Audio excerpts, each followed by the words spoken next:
Hi everybody, I'm Vanessa. I'm from Fox Lake Cremation. I have a presentation here we're going to show. So Fox Lake Cremation Food for All program. I'm Vanessa Hines, program coordinator. Sorry, I'm nervous. So I am a member of the Fox Lake Cremation located in northern Manitoba on Treaty 5 territory. I'm a 37-year-old mother now with three children aged 14, 12, and a year old. This is a bit of an older presentation. My gardening and love for livestock really took root when I was a child. My grandparents had a farm in southern Manitoba, Killarney, where I spent every summer, and my grandmother had me working hard every day in the gardens, and it stuck with me. Next slide. So over the years, I've had a food and hospitality background, and when this position came available, I kind of jumped on it. It was for me. It had some challenges, but I found a way to make everything work out. I'm also pleased to be able to make this a reality for my children and for all future generations. So we need to take these steps and changes and teach our young people these skills because the future is so uncertain. And my motto is, if I build it, they will come, and it couldn't be any more true. Next slide. So this picture here is a groundbreaking ceremony we had at our cultural camp. This is located 45 minutes out of Gillam. So we had all the youth there.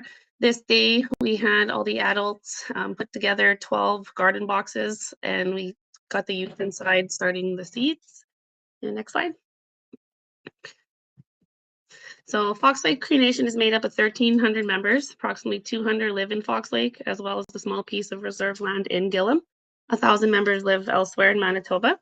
So Fox Lake Cree Nation has inhabited the northern Manitoba for centuries, using our skills in living a holistic, healthy life off the land, and it's all provided. We adapted to the arrival of the fur trade and the settlers to Canada. For centuries, we found ways to take advantage of the opportunities while maintaining our connection to the land and culture. To this day, to the people of Fox Lake Cree Nation, the land and people are one.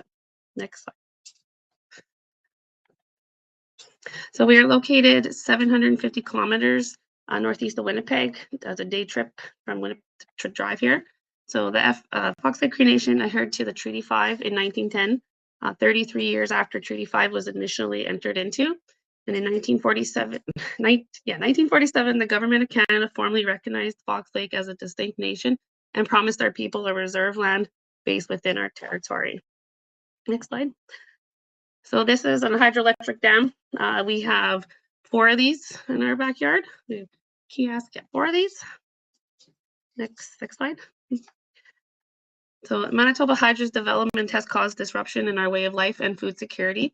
Instead of securing our community's reserve land, in 1966, the Government of Canada and Manitoba created the local government district of Gillam for the exclusive use of the construction of hydroelectric dams, transmission, infrastructure dikes, and substations, primarily for the benefit of urban settlers in southern Manitoba. So this, okay, sorry, next slide. So yeah, so I wanted to say that district is like 3 times the size of Winnipeg.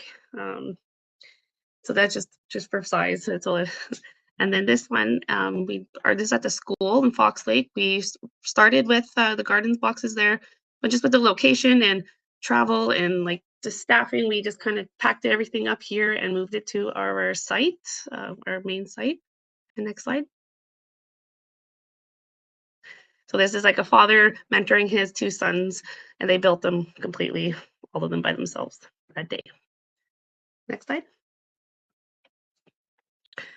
Okay, so we have a history of successful small scale gardens in Gillam Fox Lake and then summer camps, but this skill has skipped a generation of knowledge keepers. The community is currently reestablishing the interest of a young people who have a desire to increase food growing both in shared central location and in their own personal backyards and schools in combination with traditional hunting, caribou, moose, and goose, fishing and trapping animals, rabbits, and wild harvesting, so berries and eggs.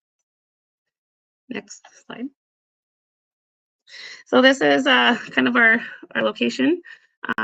This was last summer. We were planning our orchard. This is one of my mentors I work with. She's the best. And next slide. So this is my site. This is my piece of heaven that I've created from just nothing. So you can see in the back, we have started the orchard. Everything is all filled in there, and our chicken tractors, and We just started seeding here, so there's nothing really nothing there yet. Next slide. So FLCN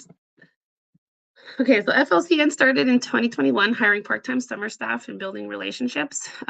We did staff a community. We did do a community survey to see what foods our people wanted to eat, and they offered some community workshops in composting, starting seeds, and sprouting microgreens to place to think about the community. Next slide. Here's our chickens in the school, Fox Lake School. The kids are just so intrigued by the chickens. They love them. Next slide. And here's our youth workers doing some planting of our fruit trees and raking in the soil of our trenches for the fruit trees. Next slide. So I was hired full-time in 2024 to make sure the project had continuous staff support. So I made a proposal to the town of Gillam for an urban farm site with Harmonized Gillam Development, which is a mediator between Hydro and FLCN. The town of Gillam denied our proposal, so we moved in the direction of the culture camp where everyone can share the space, and we named this the Billy Beardy Memorial Gardens. In 2024, we expanded the gardens to 25 boxes from 12, built some more infrastructure, including fencing, and hired summer employees, built connections with MKO and Oasis. We toured farms and composting facilities in Alberta.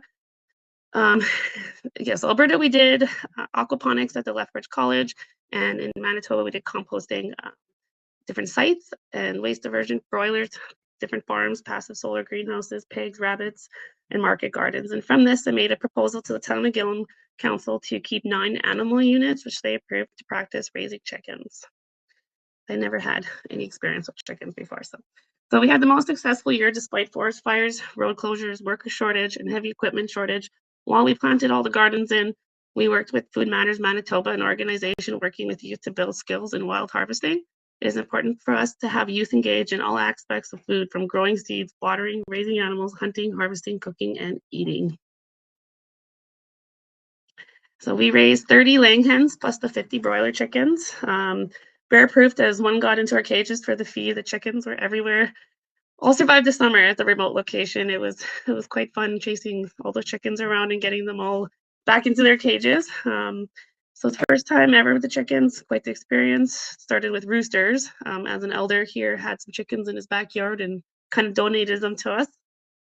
Then we went with Blue Lagoon Organics Farm, and they sent us up 9 chickens to practice because I wanted to know how to how they are and get to know them. And we got our orchard ready, trench soil, and did some planting. So we're ready for this summer.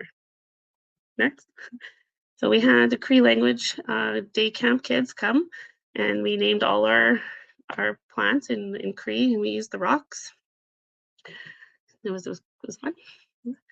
So here's us in the garden, our corn. We were experimenting with everything to see what can grow here, what can't. I mean, everything can grow. It's just we need season extensions. We need more like pest management stuff and yeah.